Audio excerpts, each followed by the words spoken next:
Jel ja? Evo.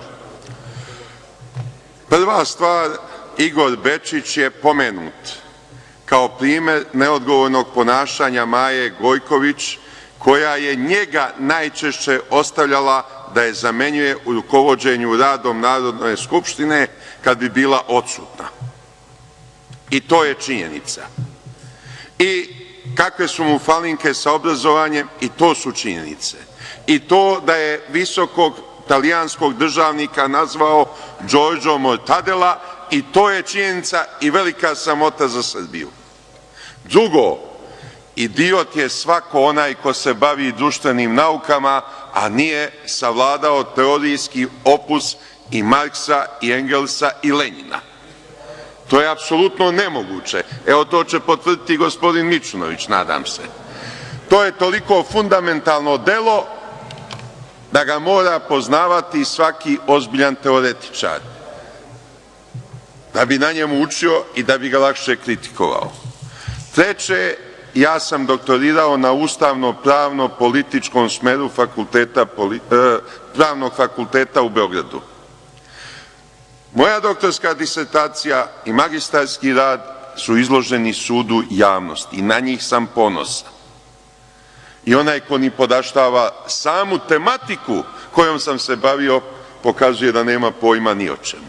Ali nikad nešto nečasno nisam uradio kao Aleksandar Martinović, koji je izbačen sa Pravnog fakulteta u Novom Sadu kad je bio član Srpske radikalne stranke, jer su mu tamo ustanovili da je jedne iste radove prikazivao više puta po drugim naslovima da bi više poena dobio kad bi napredovao.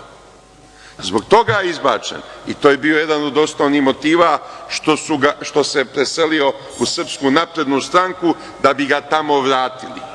I četvrta stvar, oni koji su uzimali izjave i koji su najviše radili za moju odbranu, oni su optuženi pred Haškim tribunalom.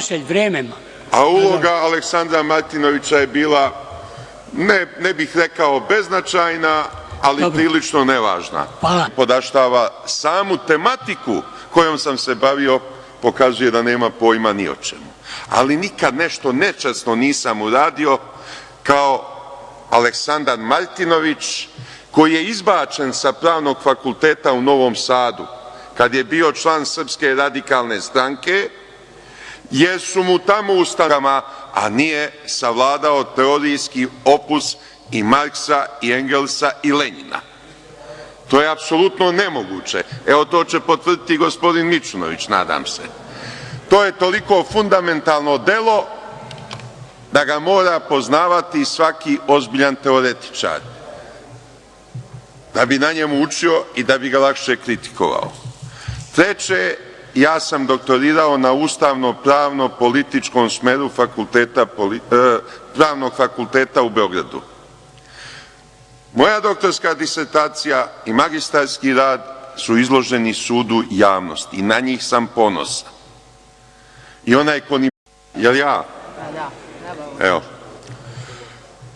Prva stvar, Igor Bečić je pomenut kao primer neodgovornog ponašanja Maje Gojković, koja je njega najčešće ostavljala da je zamenjuje u rukovođenju radom Narodne skupštine kad bi bila odsutna. I to je činjenica. I kakve su mu falinke sa obrazovanjem, i to su činjenice. I to da je visokog italijanskog državnika nazvao Džordžo Mortadela, i to je činjenica i velika sramota za Srbiju. Drugo, idiot je svako onaj ko se bavi društvenim naukama,